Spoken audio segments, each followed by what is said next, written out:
Bismillahirrahmanirrahim. Assalamualaikum warahmatullahi taala wabarakatuh.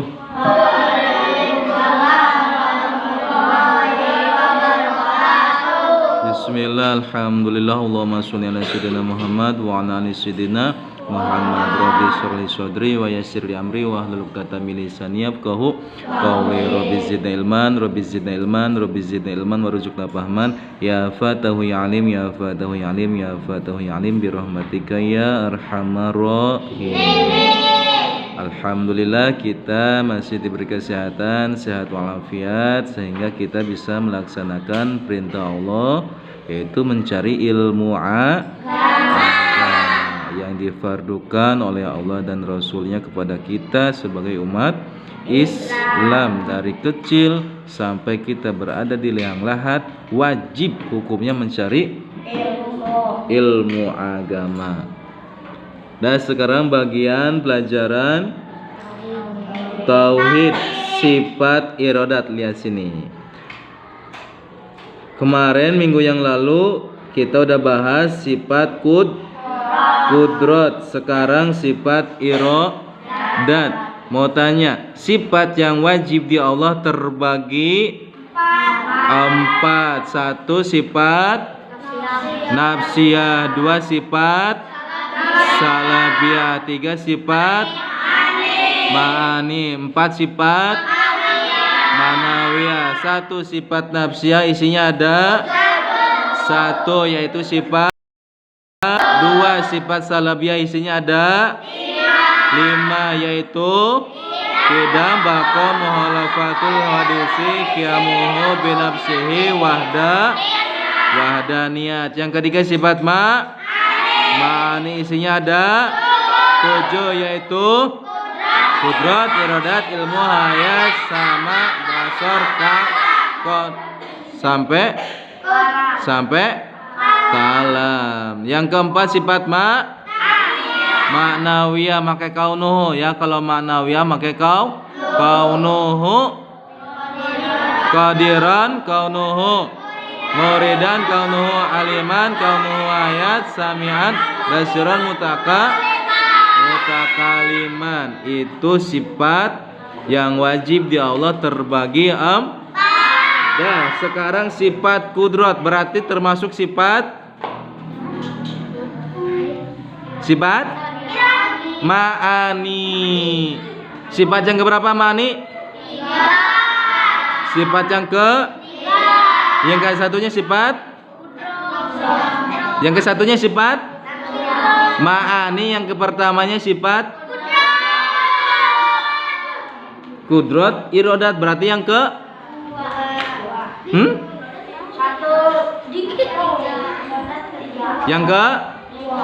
yang pertamanya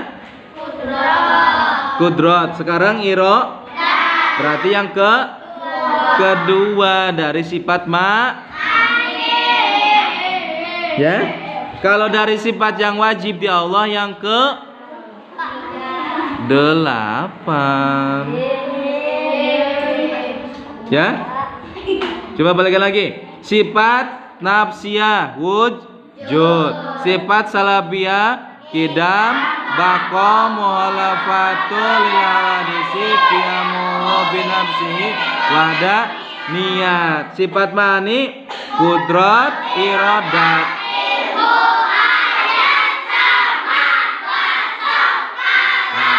Kudrat, iradat berarti yang kedua, bukan yang ketiga.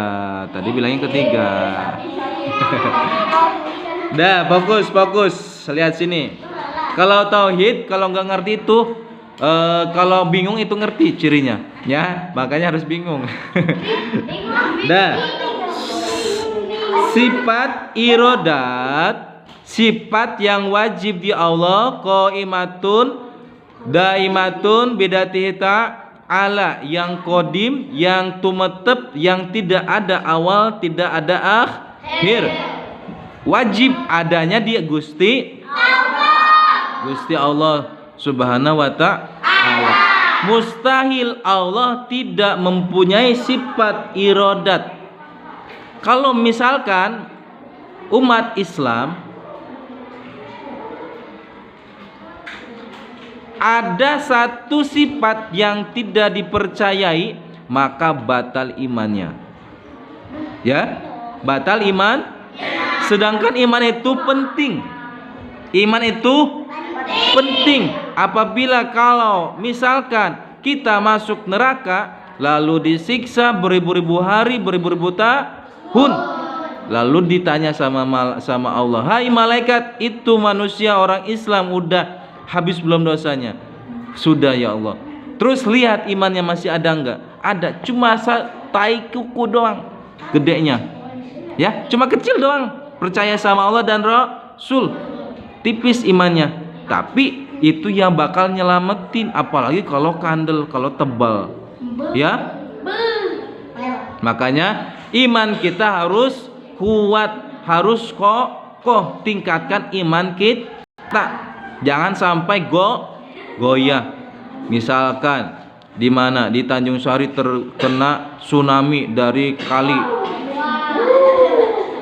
Ya, tsunami, banjir, Cikupa Mangga. Nah, di situ ada apa? Pada contohnya ini mah contoh. Nah, ya, pada meninggal.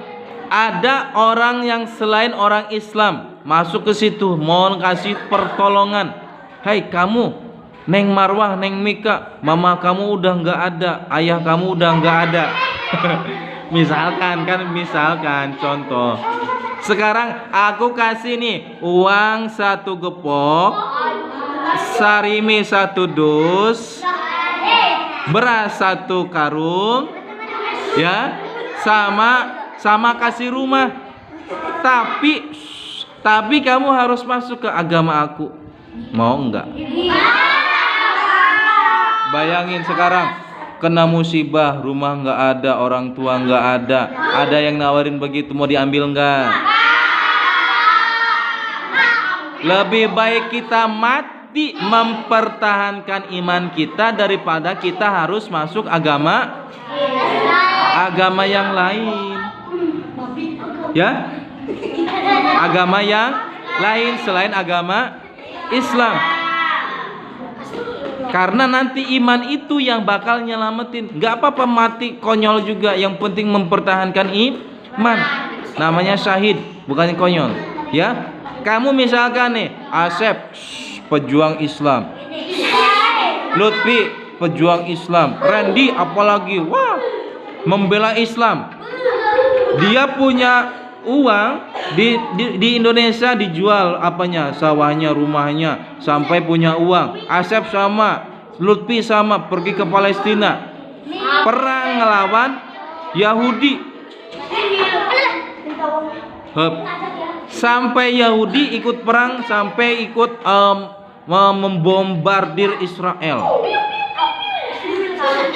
Udah banyak musuh yang mati sama orang 3 itu, lalu dia juga mati. Nah, itu meninggal syahid, langsung sama bidadari yang jemputnya.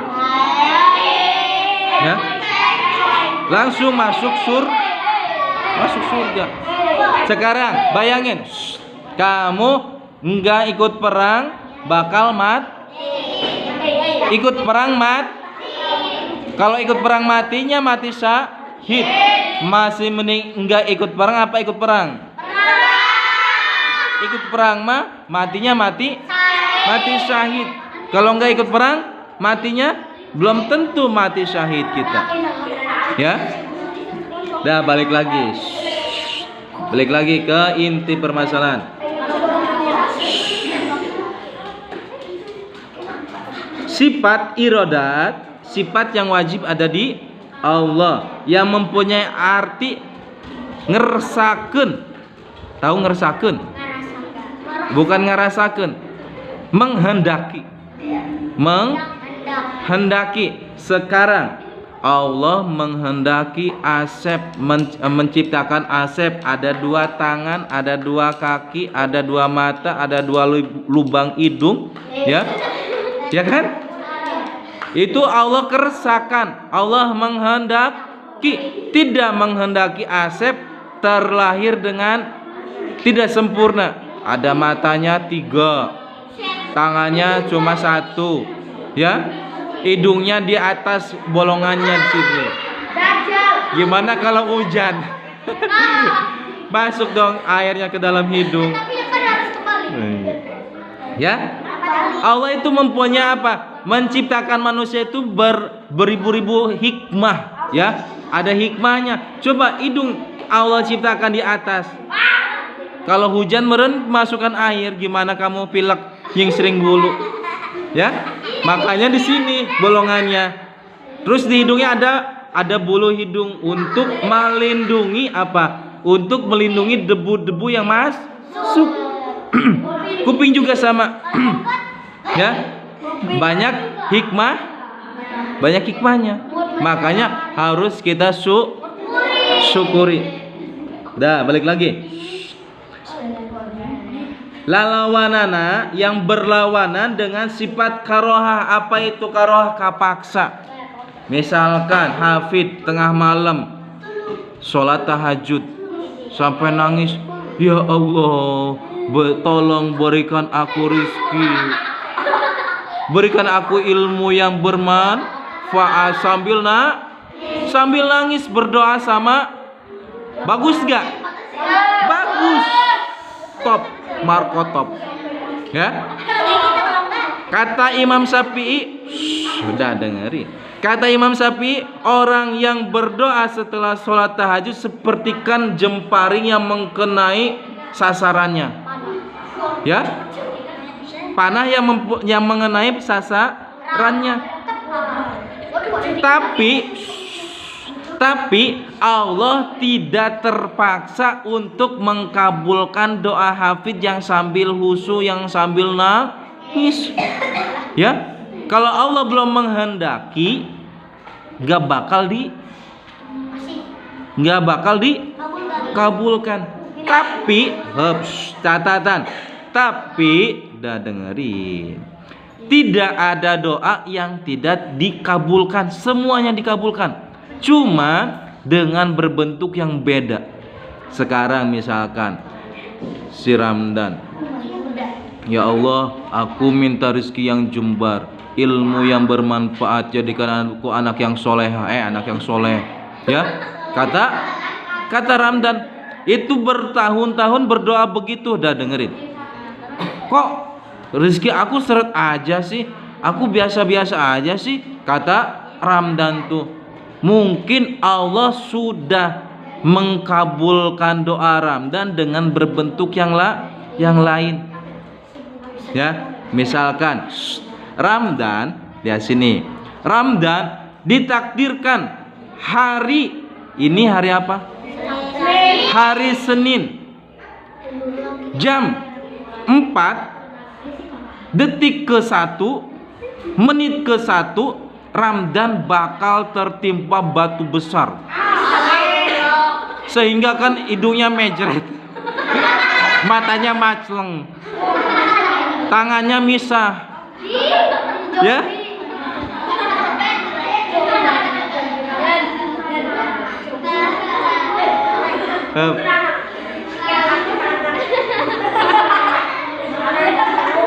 Allah belum selesai, aku bilang. Allah mengkabulkan doanya melalui doa itu. Sudah ditakdirkan, takdir tidak bisa dipungkiri kan? Pasti bakal terjadi. Tapi berhubung Ramdan berdoa setiap hari, Allah takdirnya dijadikan, cuman batunya jadi kecil. Yang tadinya segede rumah cuma jadi segede tangan, kecil banget. Ya, takdirnya terjadi, ketertimpa batunya terjadi, cuman batunya kecil, nggak apa-apa, kena Ramdan juga, cuma adu doang. Nah, itulah akibatnya kita berdoa. Ya, makanya jangan putus asa. Aku dari kecil sampai sekarang belum pernah ngerasain terijabahnya doa. Mungkin ada apa-apa di diri kita sehingga doanya nggak diijabah. Ya, balik lagi. Karoha lalawanan terpaksa. Tadi siapa? Hafid yang berdoa sambil nangis sehingga ini mah aku kasihan sama Hafid, aku kepaksa aja lah ngabulin doa. Enggak. Ya Allah nggak bakal terpaksa. Allah tadi juga apa? Allah seueur midamel karena segala perkara anu dikersakeunana. Allah banyak mengerjakan semua perkara yang Allah kehendakinya, enggak tanpa ada paksaan. Kalau Allah terpaksa berarti Allah apes, ya. Kalau Allah apes itu tuh mustahil. Tadi siapa ikut perang? Asep. Asep nggak mati, ke bawah apa? Israel, dijadi tawanan. Ayo Asep sini masuk. Aku nggak mau. Terpaksa. Kalau nggak masuk, aku bedil dor. Ya, terpaksa masuk. Apes nggak? Apes. Ya, udah di penjara